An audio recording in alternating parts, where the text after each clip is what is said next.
Oh my god, run ahaantii aad iyo aad baan ugu xumahay inaan maanta idiin soo doobo muuqaalkan quusta ah. Laakiin qof walba waxa fiican dadka ku xiran ee muuqaalada ka sugaya markasta inuu la wadaago xaqiiqada iyo waxa soo kordhay.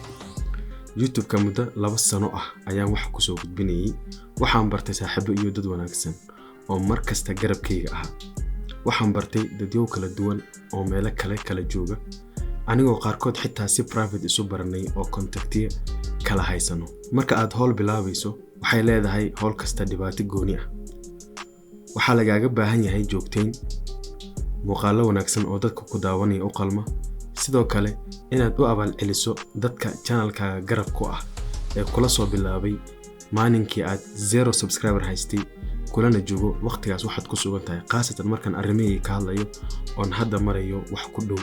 12,000 oo subscriber ah. muddadii aan hawsha ku jiray waxaan YouTube-kan ku arkay waxyaabo badan oo ani shakhsiyan si private aan u bartay iyo waxyaabo kale oo aan si public ah u arkayba. laakiin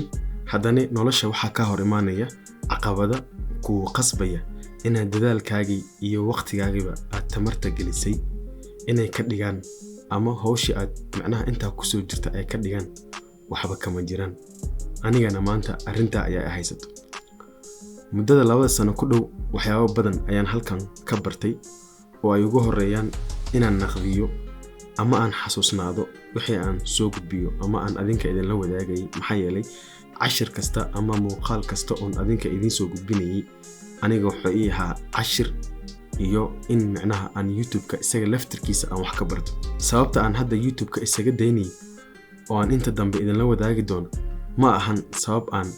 hadda xalin karo oo in badan ayaan ka wareegtay inaan idin ka qariyo. haddana ugu dambeyn waxay noqotay inaan xaqiiqada idin la wadaago. YouTube-ka markaan bilaabayay dhaqaalo kama raadinayn oo baahi ima keenin. waxaan islahaa saaxiibada iyo dadka daafaha dunida ku nool waxa aad taqaano la wadaag. dadkana waxa ugu waxtar badan qofka dadkiisa wax ku celiya. inta badan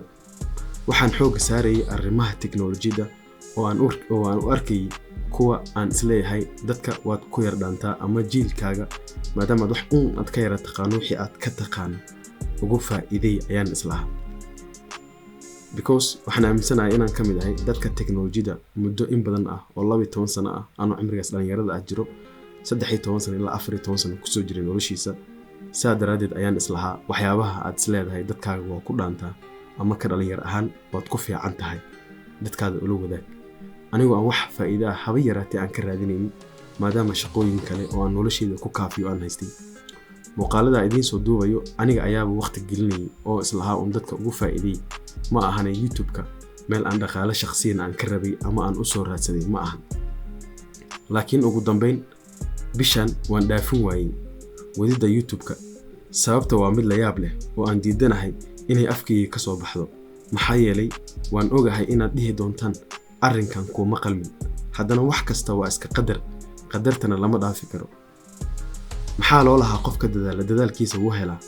mise arrimahaas waa been oo dadka ayaa lagu baraarujiyo.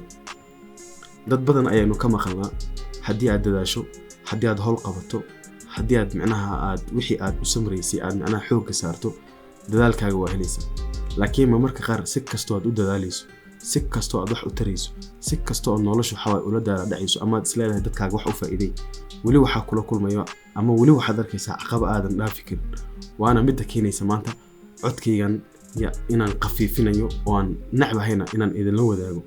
waxyaabaha meeshan iga soo gaaray ama aan sababta kamid ah oo aan isleeyahay waa sababaha ugu weyn aad u joojinayso YouTube-kii aad muddada 2 sano ku dhow aad soo waday. si kastaba intaan ka badan kama qarin karo nolosheeda iyo adinkaba inaan idin la wadaago ama sababta keentay maanta inaan hortiina imaado oo aan arrimaha idin la wadaago. igana raali noqda haddii aad ka xumaataan inaan YouTube-kii ka tagayo. maxaa yeelay markii horeba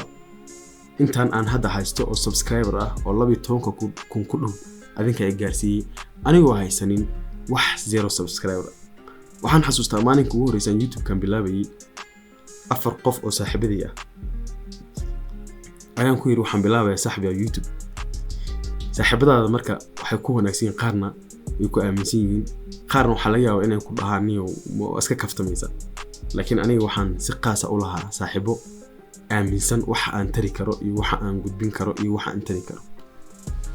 anigoo markaas kaamirad raadinin anigoo markaa microphone raadinin anigoo markaa macnaha dareen aan u hayo inaan dadkayga wax gaarsiin darteed ayaan u bilaabay waana soo daawan kartaa muuqaalkii ugu horeeyay ee YouTube-ka aan soo geliyo qaabku ahaa maadaama codka aan laptop-ka ku duubayay ama wax kasto aan isticmaalayay ay ahaayeen wax macnaha aan aniga aan suuq xitaa aan u raadin maanta oo haysto 12,000 subscriber ah wali waxaan aaminsanahay in macnaha tayadeedii iyo waxyaabihii aan macnaha aan soo waday aan wax uun ka bartay maxaa yeelay wali isla laptop-keen cod ku duuba sidoo kale microphone wan haystaa weligiis nin kaamirad intuu iibiyay wax ku duubayna ma telefonkiigaas ayaan isticmaalaa oo wax ku soo gudbiyaa waxa dhibna uma arko mana ihi dadka aaminsan macnaha wax qaali in wax lagu bilaabo Soomaalida waxay dhahdaa wixii aad haysatid ayaa wax tar ku ah dhalinyaradana waxaan kula talin lahaa maadaama aniga maanta iska dhaafay YouTube-ki in ayagana ay macnaha u baahneen kaamirad iyo waxyaabo waaweyn inay nolosha ama YouTube-ka ku bilaabaan oo YouTube-kana maanta daawanayso ilaa hadda 12,000 ay ku xiran tahay wax weligiis kaamirada oo loo soo gaday ma jirto mana ahan in macnaha kaamira la'aan isagaaba dhaqaalaha aan kaamirada aan ku iibinayo keena laakiin aniga jecel wax kasta oo haysto inaan wax tayo leh ka dhigo kadibna mustaqbalka aan arko wixii aan haysan jiray iyo waxa hadda aan haysto wax farqi u dhaxeeyo aan ka soo laabto hadalkaas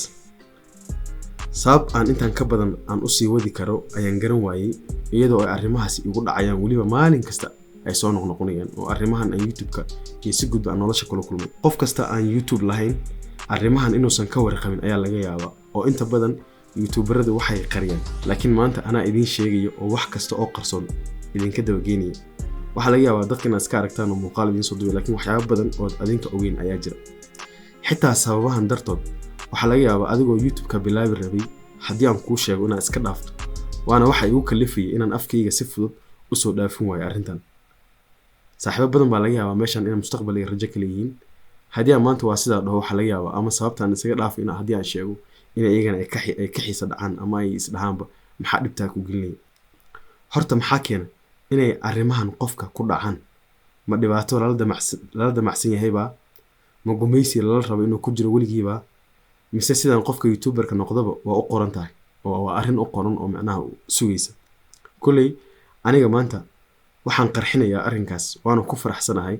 dadka iga dambeeyay inay arrintan ogaadaan kadibna ay iyaga go'aanka noloshooda ka gaaraan inay hawshan sii wadayaan iyo inay iska dhaafayaan iyo in kale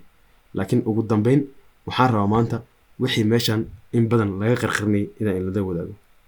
Stop it. Get some help. waxaan soo gaaray xilliga aan idin sheegi lahaa laakiin waxaan ka xumahay inaan idin sheego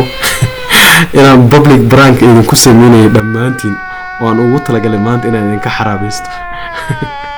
meel looma socdo wax aan macnaha doonayna male YouTube-kana caqabad malaha aan ka ahayn faa'iido waana ka xumahay maanta in macnaha muuqaal aadan hore iiga barin aan kugu sameeyo aniga saaka ku soo kaxay inaan adinka dhamaantiin public prank idin ku sameeyo aad iyo aad ayaan ku xumahay waana idin ka raaligelinayaa khaasatan saaxiibada jecla inaan weligeed meesha sii joogo aad baan ugu raaligelinayaa macnaha inay codkayga ay noocaas u fahmaan oo YouTube-ka isaga tagayo raalina ahaada insha Allah nabad iyo wanaag ayaan ku wada joogi doonaa hadduu Ilaahay cimri iyo caafimaadna siiyo aad iyo aad baan ugu xumahay maanta inaan public prank idin ku sameeyo saaxiibada raali noqda meel uma socdo waa idin la joogaa aad iyo aad u mahadsantiin waa inoo muuqaalkan iyo muuqaalka xiga assalaamu calaykum